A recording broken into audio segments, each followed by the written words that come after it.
positivos que eu anotei, tem pontos negativos que eu anotei também pra falar com vocês. Mas, cara, tá assim, tá? O suco de Jogos Vorazes está ali, entendeu? O suco de Jogos Vorazes está ali. E agora eu vou terminar o livro. Fazer algumas bolachinhas com manteiga pra tomar com cafezinho enquanto eu leio.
Acabei.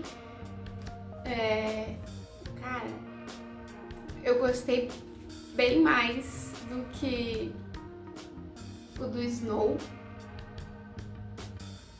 Mas antes de fazer a resenha pra vocês, eu preciso refletir sobre os pontos que eu quero falar. Eu acho que é importante, antes da gente fazer uma resenha, a gente pensar sobre o que a gente acabou de ler. E eu vou refletir, né? Eu vou falar assim direto com o coração, vou apontar, vou anotar alguns pontos e tal. E aí daqui a pouco eu gravo a resenha pra vocês.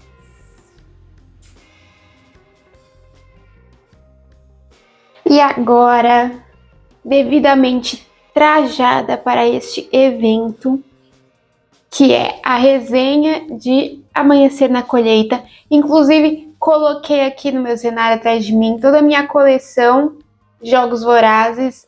Inclusive, esses dois aqui, meus livros de colecionador, em inglês. Para quem quiser ver essa edição, tá nesse vídeo aqui dos meus livros mais bonitos da minha estante. Estamos prontos para o evento que vai ser a resenha de Amanhecer na Colheita. Eu vou dividir essa resenha em 3 partes. 3. A primeira vai ser um pouquinho da minha história com Jogos Vorazes, mais a premissa do livro, para quem ainda não leu o livro e quer saber sobre o que ele fala, o que ele está falando. A segunda será uma resenha, opinião sem spoilers. Tá? Então, essa é uma parte de resenha sem spoilers, justamente para você que ainda não leu o livro e tá vindo aqui saber se é legal. E uma terceira parte que vai ser uma opinião com spoilers. Pode ficar tranquilo que aqui na barra de tempo tá separado por capítulo e também vou colocar alguns cards aqui no vídeo falando em que parte do vídeo estamos, para que você que não quer spoiler nenhum não chegue na parte com spoilers. Então, bora lá! Um pouquinho da minha história com os Jogos Vorazes. Há 13 anos atrás, em 2012, era aniversário do meu irmão, era dia 23 de março, o que é engraçado, pois eu estou gravando esse vídeo no dia 21 de março, quase exatamente 13 anos depois. E eu encontrei com os Jogos Vorazes no cinema, porque no aniversário do meu irmão a gente foi no cinema e a gente não sabia que filme ia assistir, e era estreia de Jogos Vorazes, e a gente falou, por que não? Vamos assistir este filme. E ninguém falava sobre Jogos Vorazes na época aqui no Brasil, assim, era Era algo realmente novo. Fizeram um filme porque nos Estados Unidos era uma novidade, era um sucesso, mas aqui no Brasil não se falava. Bom, assisti o filme, tive esse contato e fiquei simplesmente apaixonada. Eu tinha 15 anos na época. E era uma época, eu tava entrando no ensino médio, era uma época de muita mudança na minha vida. E Jogos Vorazes entrou como um refúgio para mim. O que é bizarro, né, de se pensar, é um refúgio para os adolescentes, os Jogos Vorazes. E sim, entrou como um refúgio para mim, porque eu conheci a história pelo filme, mas fui para os livros. Eu li pela primeira vez os livros, que foram inclusive esses mesmos livros. Essa edição, para mim, ela é muito, muito especial, assim. Eu tenho muito amor por ela, uma memória muito afetiva por ela. Porque eu entrei nesses livros e eu consegui encontrar um mundo na literatura que me acolheu. Eu amei demais Jogos Vorazes. E eu virei muito fã de Jogos Vorazes. Criei um fã-clube de Jogos Vorazes no antigo Twitter, né? Que agora é X. E que é esse fã-clube aqui, inclusive, se alguém seguia, me conta, porque depois de alguns anos eu descobri que eu tinha amigas no fã-clube, que agora são meus amigos da vida real, e a gente não sabia que era um e o outro. Bizarro, bizarro. Mas o mundo de Jogos Vorazes, ele me trouxe muita coisa, me trouxe muito conhecimento sobre escrita, me trouxe muito conhecimento sobre cinema, me trouxe muito conhecimento sobre criação de conteúdo, porque com o fã-clube eu tive que aprender muita coisa sobre esse mundo. Então eu devo muito a Jogos Vorazes, porque os 3 anos que eu passei criando conteúdo sobre Jogos Vorazes me trouxe muita coisa. Então eu tenho muita gratidão a essa saga. E eu acho que eu guardo ela, e eu tenho esses personagens, eu tenho essas histórias num lugar tão bonito no meu coração, que eu quero que tudo que tenha a ver com Jogos Vorazes faça jus aos Jogos Vorazes, entende? Faça jus a tudo que ele significa para mim. Para vocês terem noção, em 2014, 13 ou 14, foi na época que a Netflix comprou os direitos de ter Jogos Vorazes e ia ser estreia de Jogos Vorazes na Netflix. Eu fui no evento de estreia porque eu ganhei um concurso sobre ser muito fã de Jogos Vorazes e conseguir escrever uma história dentro da história dos Jogos Vorazes. E isso também me abriu um olho para falar: você sabe escrever, Natália. Você escreveu uma história de um tributo que não existia nos Jogos Vorazes e você escreveu essa história. Eu acho que deu para perceber um pouco do que os Jogos Vorazes representa para mim. Li em português 3 vezes, li em inglês na minha edição de colecionador, linda, mais uma vez. E aí, quando saiu a Cantiga dos Pássaros das Serpentes, entrei em loucura. Tenho resenha no meu blog, tenho coisas falando sobre isso aqui também no canal. E agora saiu O Amanhecer na Colheita, que conta a história dos jogos do Haymitch. Haymitch é o mentor da Katniss na trilogia original e um dos únicos 2 vencedores dos jogos antes da Katniss e do Pita, né? O Pita também venceu, coitado. Vamos dar o devido crédito ao Pita. Ele foi o outro vencedor, né? Então eu não vou falar spoilers de outros livros também, além dos Jogos Vorazes, da trilogia original, porque a trilogia original ela dá base a essa prequela, essa história anterior, certo? Se a trilogia original está se passando nos 74º Jogos Vorazes, ou seja, 74 Jogos Vorazes, Amanhecer na Colheita vai se passar no 50º Jogos Vorazes, o Massacre Quaternário de 50 anos, que foram os jogos em que o Haymitch do Distrito 12 foi sorteado na colheita e foi lá fazer a dele, né? Que era um jogo com o dobro de tributos. Quando a gente tem um massacre quaternário, acontece alguma coisa especial. E essa coisa especial desse ano dele foi que iam 48 tributos ao invés de 24. Essa é a história de Amanhecer da Colheita, é essa história que a gente vai acompanhar nesse livro. Ela não é uma história que... Essa premissa não é uma premissa nova para quem já leu Jogos Vorazes e Em Chamas, porque ela aparece lá. O básico do básico da história do Haymitch, dos jogos do Haymitch, aparecem lá, porque quando a Katniss descobre que ele é o mentor dela, ela se lembra dos jogos dele e o que aconteceu nos jogos dele. Quando falam do massacre quaternário da Katniss, dos 75 anos da Katniss, existe também ali uma lembrança do que aconteceu no último massacre quaternário, que foi o que o Haymitch ganhou. Então a gente já conhece um pouco dessa história, nós que já lemos a trilogia original.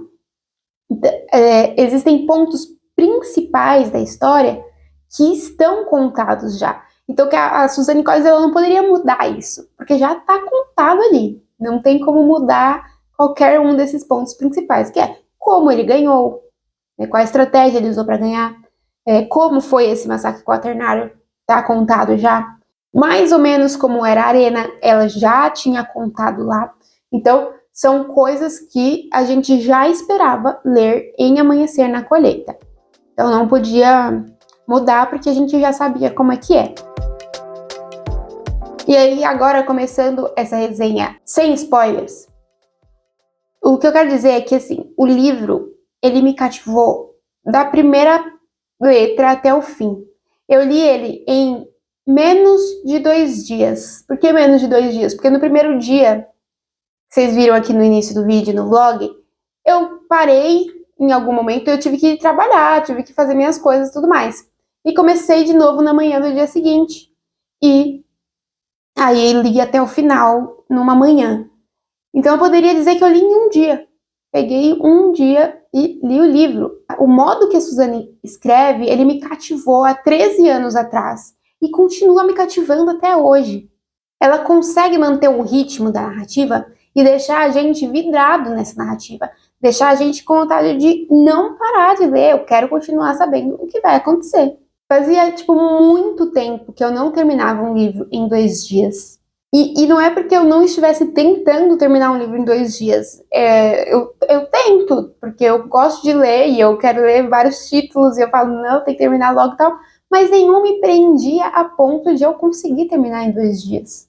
Eu acho que o mais rápido que eu li nos últimos tempos foi, assim, 5 dias. Em uma semana eu peguei e li um livro, mas em 2 dias, basicamente em um dia, se eu tirar o tempo que eu tive que trabalhar, é a primeira vez em meses.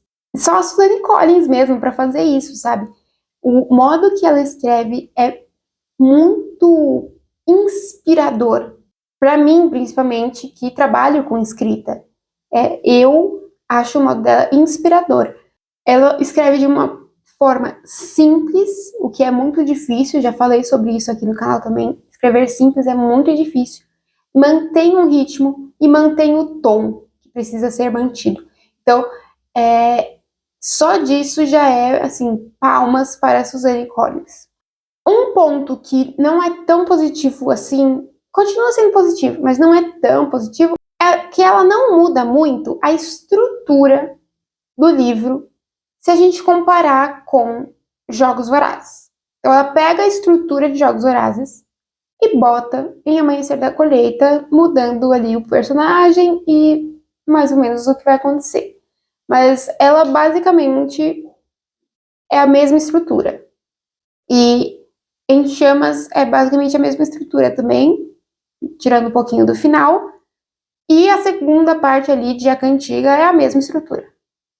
Então, não há novidade nessa estrutura, o que eu não acho ruim. Não é ruim. É só um aviso, assim, de tipo, eu quero ver uma novidade, quero ver uma estrutura nova de história. Não verá. Se não verá uma estrutura nova de história, é a mesma estrutura de Jogos Vorazes. Comecinho, jogos, finalzinho. Certo? Não tem grandes novidades. Eu acho que isso não é um spoiler, então eu vou botar aqui nessa parte. Existe uma cena muito assustadora que envolve borboletas. E eu não sei se vocês sabem, se eu já falei aqui alguma vez na minha vida, mas eu tenho medo de borboletas. Eu tenho medo mesmo, assim, gente. Chega perto de mim, eu grito, eu me escondo, eu vejo voando perto, eu já fico em alerta. Se há como atravessar a rua para mais longe dela e não poder passar perto da borboleta, eu faço isso. Assim, eu tenho real medo de borboleta. Só o pensamento de ir num borboletário me deixa tensa, sabe? Que existe um borboletário. Ver as pessoas indo num borboletário me faz pensar o que essa pessoa tem na cabeça. O que ela tem na cabeça? Então, tem uma cena que existem borboletas na arena. E aí, tudo que eu consegui pensar enquanto eu li essa cena é: eu já teria morrido. Eu teria morrido só de ver a borboleta. Mas foi só um comentário aqui pra falar que existem cenas assustadoras, tá? Existem cenas assustadoras envolvendo borboleta. Em Amanhecer na Colheita, Haymitch tem uma namorada chamada Lenore Dove. Não tem nada a ver com a marca, essa marca não está patrocinando este vídeo. A Lenore Dove, ela aparece pouco no livro, tá? Já deixo isso claro porque faz parte aqui desse ponto da resenha que eu gostaria de falar. Ela aparece pouco fisicamente no livro, mas a Suzanne Collins escreve de um modo que o Haymitch narra ela, e no caso o livro é escrito em primeira pessoa. Ele narra a Lenore Dove, ele narra o sentimento que ele tem pela Lenore Dove.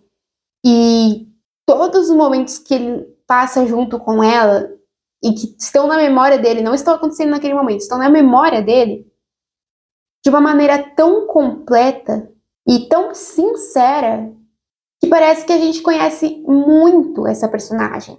Parece que ela é uma personagem totalmente principal, mesmo que ela basicamente não tenha aparecido. E isso é mágico, isso é muito bom.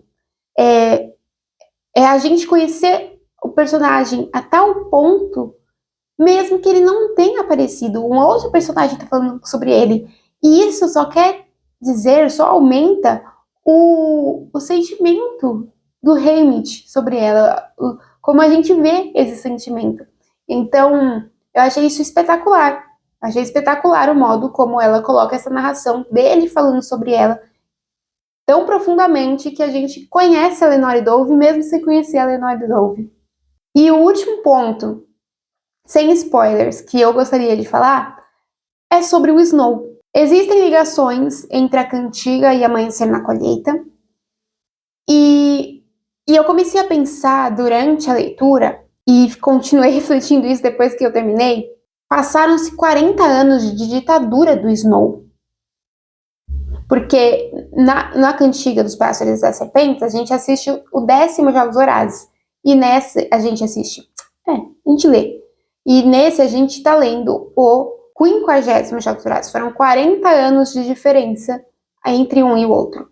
Então, em 40 anos de ditadura, a gente consegue acreditar demais. Né? Se a gente pensa nisso, a gente consegue acreditar muito que existe sim muito ódio ali guardado, muito rancor ali guardado.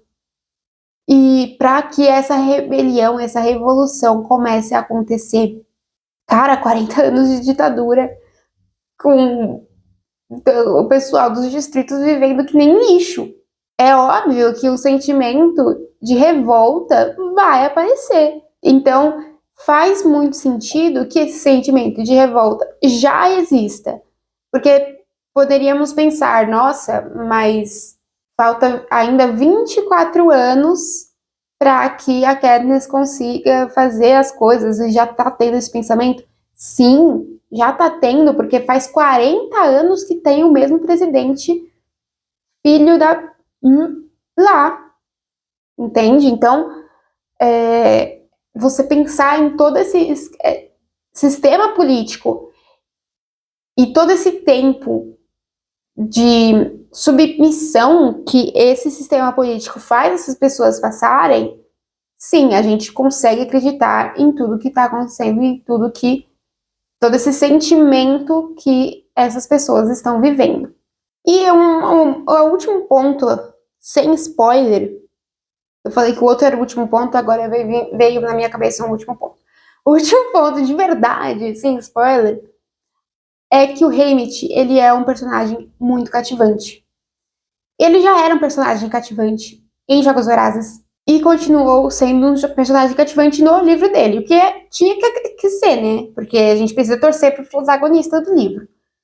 Mas ele continua sendo um personagem cativante, mesmo não estando bêbado e fazendo as coisas de bêbado que ele faz em Jogos Vorazes, porque é quem ele é. E isso a gente já conseguia ver em Jogos Vorazes, em Chamas e em Esperança, que quem o Haymitch é uma boa pessoa. Ele é cativante, ele é uma boa pessoa, ele é um cara legal. Só que lá ele tava bêbado, ele fazia merda e tudo mais. E aqui não. Aqui ele é jovem e a gente consegue ver como ele realmente é uma boa pessoa de coração. A essência dele é ser uma boa pessoa. E eu estou muito ansiosa para ver esse filme acontecer, para ver como que esse ator vai trazer esse personagem único para a tela. O Haymitch, ele é único, ele tem o seu senso de humor, ao mesmo tempo que ele tem a sua rebeldia, ao mesmo tempo que ele é submisso, entende? Ele tem muitas profundidades. Ele é um personagem esférico. E isso é espetacular. É espetacular. Ele é um personagem que eu leria várias histórias com o Haymitch. Várias, várias. Infelizmente, eu acho que não tem muitas, né? Porque ele se acabou nas bebidas. Mas isso não é spoiler porque tá nos Jogos Vorazes. Tudo que tá na trilogia original, pra mim, não é spoiler. Mas eu acho que poderiam existir outras histórias. Ela poderia escrever, tipo, uma antologia de contos de bebedeira do Haymitch. Eu super leria. Super leria. E agora a gente vai começar o momento de opinião com spoilers. Vai ter gente que vai falar que eu sou uma chata aqui.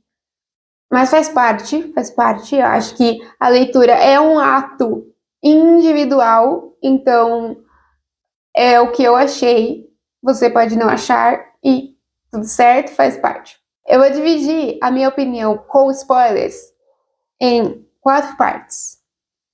A sem forçação de barra, forçação de barra baixa, forçação de barra média e forçação de barra, assim, alta a ponto da gente sair do planeta Terra com essa forçação de barra. Suzanne Collins, assim, voou, falou, quero fazer o que eu quiser. Suzanne Collins, foda-se todo mundo. E aí ela fez, basicamente. Foi isso. O que eu achei muito legal, e achei sem forçação nenhuma, foi o Plutarque ser o cinegrafista do Distrito 12, indicado para gravar o Distrito 12. Eu achei muito legal trazer isso, porque a gente consegue ver um crescimento profissional do Plutarque, ao mesmo tempo que a gente consegue ver como que o Haymitch criou essa aliança, essa confiança com o Plutarque para a gente chegar em Chamas e saber o que acontece lá e saber que tudo já estava combinado, né? Desde 24 anos atrás, basicamente, tudo já estava ali pronto para ser colocado em ação. A trazer o Plutarque em sua juventude para depois ele estar lá em Chamas em um outro momento da vida dele, um momento mais poderoso da vida dele para que tudo dê certo, achei, assim, jogada de mestre, craque do jogo, Suzanne Collins, sem forçação nenhuma.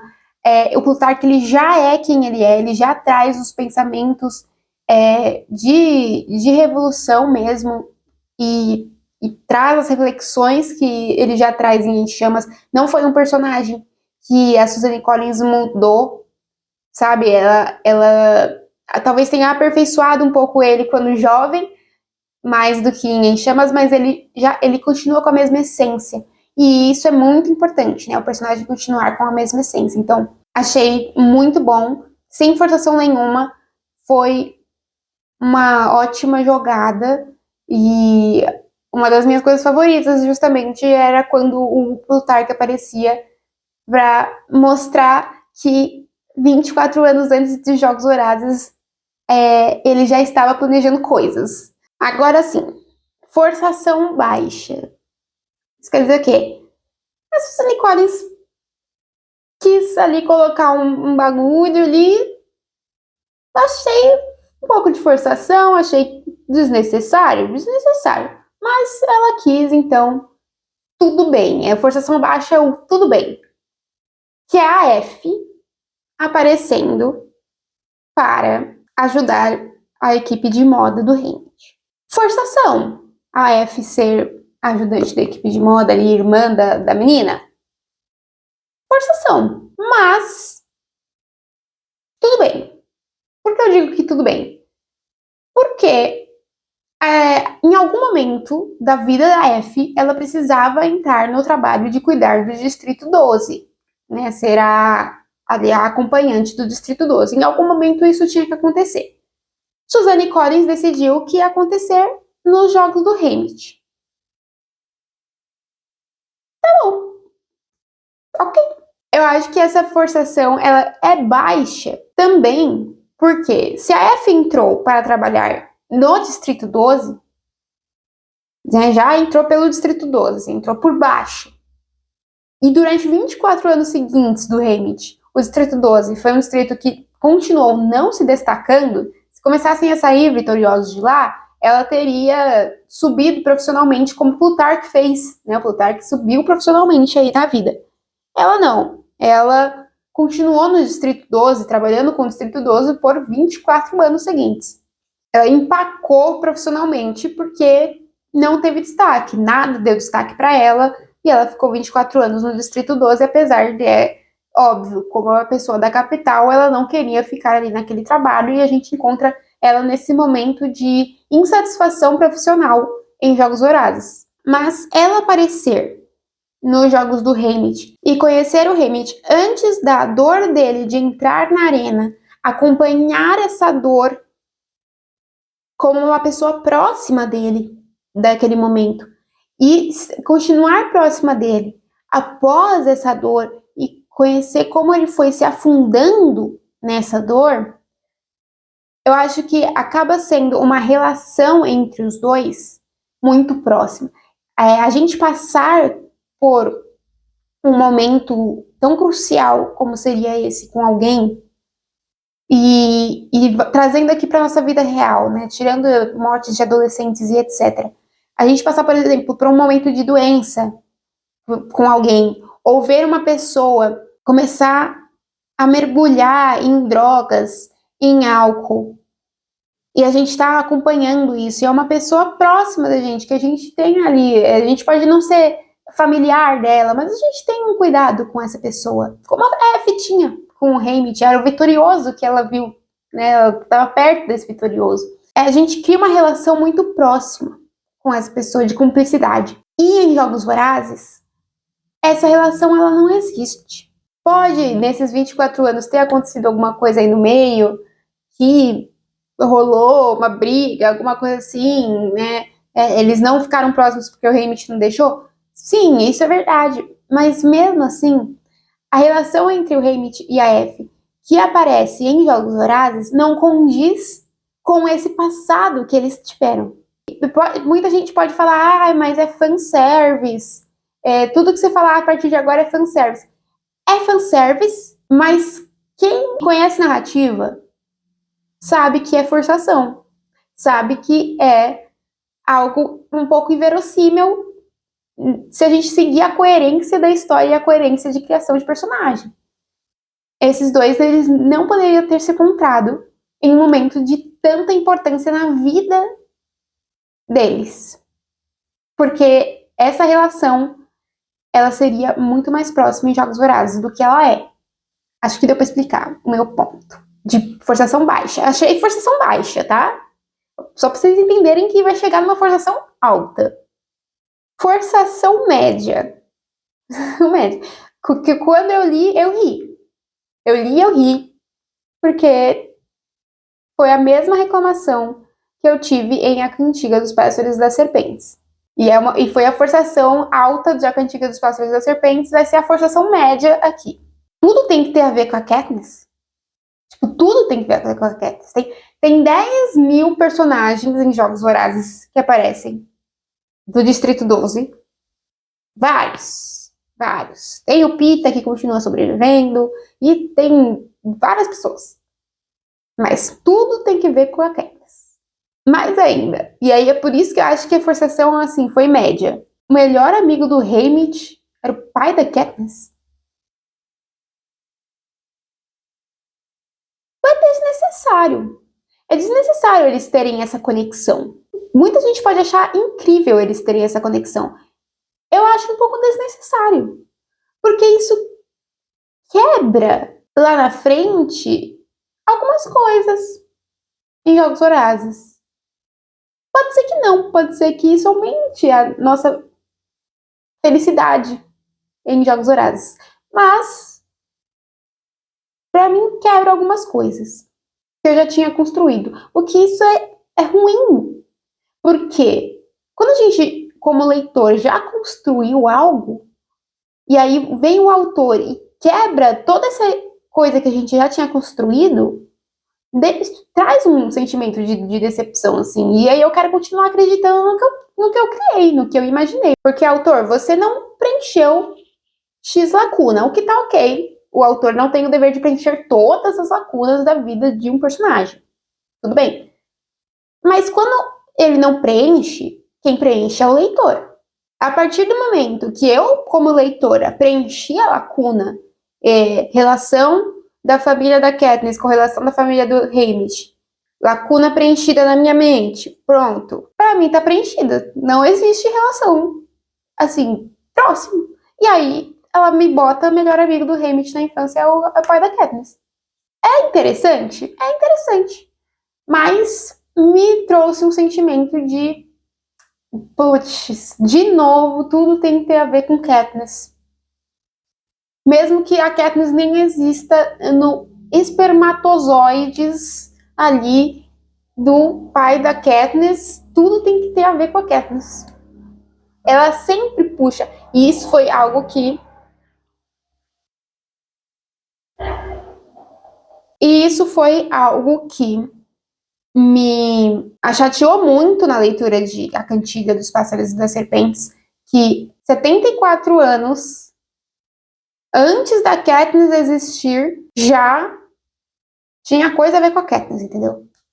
Já tinha alguma coisa ali acontecendo que tinha a ver com a Katniss. É um sentimento meio Duna, sabe? De profecia. E eu acho que esse sentimento de profecia não cabe em uma história como Jogos Vorazes, que é tão real. Que é uma distopia baseada em um mundo que é real e que pode se tornar real. É algo muito etéreo para estar aqui. Então, eu acho um pouco forçado, uma forçação média. Mais forçação média ainda é falar do broche de tordo. Sabe? Tudo botou no mesmo livro. Tudo tem que estar no mesmo livro. Melhor amigo é o pai dela, broche de tordo, sabe? Tudo tem que ter história com a Katniss. Mas eu acho que isso me incomodou um pouco mais lá na Cantiga do que aqui em Amanhecer na Colheita. Aqui faz um pouco mais sentido as duas histórias se esbarrarem, as duas histórias de vida se esbarrarem, né? Afinal, os dois são da costura, há apenas 20 anos de diferença ali da história dos dois, dos momentos importantes de vida dos dois, até menos de 20 anos, pensando quando a Katniss nasceu. Então, tem ali 15 anos de diferença da história de vida dos dois. Então, não é algo que não é imaginável. É imaginável. É como se a minha história de vida se cruzasse com a história de vida da vizinha que era amiga de infância da minha mãe. É imaginável. Tudo bem, eu posso falar que tudo bem. não faz sentido com o resto da narrativa que ela já tinha criado? Talvez. Mas eu posso falar que tudo bem. Agora, em A Cantiga, que tem anos e anos de diferença, e que o cara vem de um lugar totalmente diferente, de uma história de vida totalmente diferente, encontra gente que faz parte ali do futuro, da realidade da Katniss, encontra. Mas há 50 anos atrás. Então eu acho que trazer até o nome Katniss na flor do Snow, sabe, foram coisas que realmente pegaram muito pra mim, no sentido de ela forçou a barra pra trazer a Katniss em algum momento. Amanhecer da Colheita acho médio, mas eu acho que o Tordo foi bem forçação de barra, assim, não precisava ter trazido o broche de Tordo aqui, mas eu sei que tem muita gente que acha que é um fanservice e que vai estar muito feliz com isso. Eu acho que eu sou chata mesmo. Pode ser. E uma outra coisa que eu acho que pode me fazer pensar um pouco assim é por causa da minha realidade de vida. Porque eu nasci e cresci em uma cidade grande como São Paulo, gente. É uma metrópole. Quem não nasceu numa cidade que é uma metrópole não tem noção. Mas assim, eu não conheço meu vizinho. Eu não sei o nome do meu vizinho. Para eu ir na prefeitura de São Paulo, eu tenho que pegar 2 ônibus. E a gente tá na mesma cidade. Tipo, é muito grande a cidade, muita gente na cidade. E eu estar nessa realidade de cidade grande, eu não tenho noção de como é uma cidade pequena.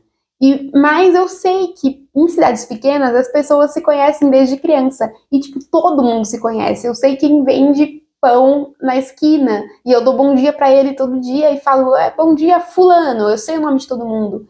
E a gente cresceu junto, e a gente fez escola junto, e vi os filhos crescendo e tudo mais. Então, é uma realidade que para o Distrito 12 faz sentido. Mas, vendo da minha visão de metrópole, acho forçado. O que pode ser errado de mim. Eu talvez esteja interpretando o livro de uma maneira... Olha lá, já virou uma forçação baixa. Depois de eu estar refletindo em voz alta aqui com vocês. Enquanto eu estava refletindo na minha cabeça, continuava uma forçação média. Mas talvez seja uma forçação baixa ele ser melhor amigo do pai da Katniss. Porque em uma cidade pequena, como o Distrito 12 isso poderia fazer sentido. Todo mundo sabe quem é a filha do prefeito. Tipo, eu não faço ideia quem é a filha do prefeito. Nem sei se ele tem filha. Então, talvez eu esteja vendo um pouco a história do Haymitch com o pai da Katniss num pensamento de capital, ao invés de estar vendo num pensamento de distrito, entende? Vou dar um crédito aí para Suzanne Collins, vou dar um crédito para ela, colocar como uma forçação baixa, mas o tordo, o broche de tordo, não. O broche de tordo eu vou colocar como forçação média, sim. Tá. Vamos à forçação alta. Forçação alta, Wires, BT, Meg e F. Todo mundo junto na história do Haymitch? Não. Sim. Não dá. Não dá. Desculpa todo mundo que amou isso. Eu achei muito forçado. Muito forçado. Cada um que aparecia eu falava, não, ela não fez isso. Ela não fez isso. Ai, galera. Se fosse só a Wires, eu ia achar genial. Se fosse só o BT, eu ia achar genial. Se fosse só a Megs, eu ia achar genial. Mas os 3 juntos? Não, gente, eu preciso que alguém vire pra mim e fale, não, Natália, você realmente está certa, isso foi forçação mesmo, colocar os 3 juntos. Porque pra mim chega a ser engraçado que ela tenha achado uma boa ideia colocar eles 3. Não faz sentido. Pra mim não faz sentido. Uma autora tão boa quanto a Suzanne Collins, ela é incrível, é uma autora incrível, cometer essa gafe. É uma gafe. É uma gafe. Sabe, não tem... Gente, não tem coerência narrativa com Em Chamas a Wires e a Mags terem sido mentoras do Haymitch nos jogos dele. Tipo, porque quando a Katniss em Chamas fala que quer ser a aliada delas, ele não gosta. E não faz sentido, porque se elas foram mentoras dele, e realmente foram boas mentoras, né? De acordo com o que a Suzane escreveu no livro, elas foram ótimas mentoras, mesmo sendo tão jovens, mesmo tendo acabado de voltar dos Jogos Vorazes e tudo mais. Elas foram muito boas para ele. Então só há um sentimento de gratidão. E quando a Katniss fala que quer se aliar a elas, ele não gosta dessa decisão da Katniss. E não há nenhuma conversa do tipo, elas foram minhas mentoras, ou qualquer coisa do tipo. Tipo, não tem isso. Eu acho que se eu vejo uma pessoa que foi tão importante no momento da minha vida e indo lutar junto com outra pessoa que é tão importante na minha vida, que a Katniss virou uma pessoa muito importante na vida dele, até porque era filha do melhor amigo dele, entende? São muitas junções que, quando a gente lê Em Chamas, lê Jogos Vorazes e lê Em Chamas, são junções que não fazem sentido, que não estão ali. É o que eu disse, é a mesma coisa que eu disse quanto a F. E essa é a o grande cuidado que um autor tem que ter ao criar prequelas. Sequência é fácil, porque sequência é fácil, né? Eu falando sequência é fácil. Sequência é tão difícil quanto qualquer coisa. Mas a sequência, você tem a base anterior, você pode... É um futuro, você pode criar o que você quiser no futuro. O futuro a Deus pertence, não é isso? Deus é o autor, no caso. O passado, não. O passado interfere totalmente no presente. E se a gente contar numa coisa que tem prequelas, a trilogia original e sequências, o presente é a trilogia original. É que nem com Star Wars, por exemplo. Temos a trilogia original. Tudo que acontece antes da trilogia original precisa ter a trilogia original levada em consideração. Então, todas as relações, todos os diálogos, os personagens que aparecem ali, tudo isso tem que ser levado em consideração na construção desse passado, dessas prequelas. Pode aparecer e pode não aparecer. Mas quando aparece, que é no caso da Wires, Mags, BT, F, Plutarch, nesse caso, quando aparece tem que fazer sentido na trilogia original. E na minha visão, na minha leitura de texto, de interpretação ali, não faz o menor sentido Wires, Mags e BT terem estado num momento tão importante da vida do Haymitch em Jogos Vorazes, a ponto dele não falar sobre isso quando está ali em comunhão com os outros, no momento como o massacre quaternário dos 75 Jogos Vorazes. Quem começar a ler cronologicamente, então começar por A Cantiga dos Pastores das Serpentes, ir para Amanhecer na Colheita e aí ir para Jogos Vorazes, pode ser que ache que eu tô falando português várias bosta aqui, porque vai ser uma leitura diferente da leitura que eu tenho, e talvez a leitura que você tenha se você leu os outros livros antes. Mas, para uma pessoa que leu a trilogia original 4 vezes, eu achei forçação. Eu acho que a história do Haymitch, ela não precisa estar tão conectada à história da Katniss. É legal? Pode ser legal. Pode ser um fanservice. Pode ser. Mas ele tem força, ele é um personagem que tem força o suficiente para ser o protagonista da sua própria história, sem a ajuda de ninguém. inclusive da história da Katniss, entende? E a Suzanne Collins, ela tem potencial para isso. Então tem coisas que eu viraria para ela numa leitura crítica e falaria, você não precisa se apoiar nisso para ter uma boa história, porque a história é boa. Você pode ficar tranquila, você não precisa dar tantas pinceladas de Katniss ali para que você tenha uma boa história. Porque o Haymitch consegue, ele consegue se sustentar. Apesar de todos esses pontos, Amanhecer na Colheita ficou no meu top 3 de livros de Jogos Vorazes, gente. Em Chamas em primeiro lugar, Jogos Vorazes em segundo, Amanhecer na Colheita em terceiro, A Esperança em quarto e A Cantiga em quinto. Não me pegou, né? A Cantiga, apesar de ter me pegado, porque eu amo essa saga por inteiro, assim. Então, quantos corações eu dou para Em Chamas? Todos os meus corações. Eu dou o meu coração, eu dou para ele. Aí, Jogos Vorazes, um pouco menos de corações. Amanhecer na Colheita, um pouquinho menos de corações. A Esperança, um pouco menos de corações. E A Cantiga, um pouco menos de corações. Mas ainda assim, dou corações, entende? É nisso. É isso. Porque, como eu falei no início do vídeo, o amor que eu tenho por essa saga é tamanho que eu acho que tudo que a Suzanne Collins escreveu eu vou passar o pano. Ponto.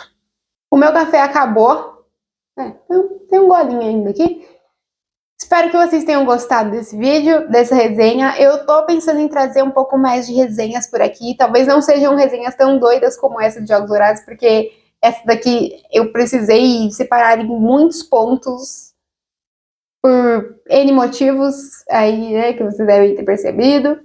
Mas eu tô pensando em trazer mais resenhas para o canal também. Então acompanhem aqui. Deixem a sua opinião sobre o livro aqui nos comentários. Lembrando que opinião, gente, cada um tem a sua, tá? A arte é livre, a arte é livre para ser sentida. Você sentiu uma coisa, eu senti outra, o amiguinho sentiu outra. E mesmo assim a gente estará em paz. Um beijo e a gente se vê no próximo vídeo.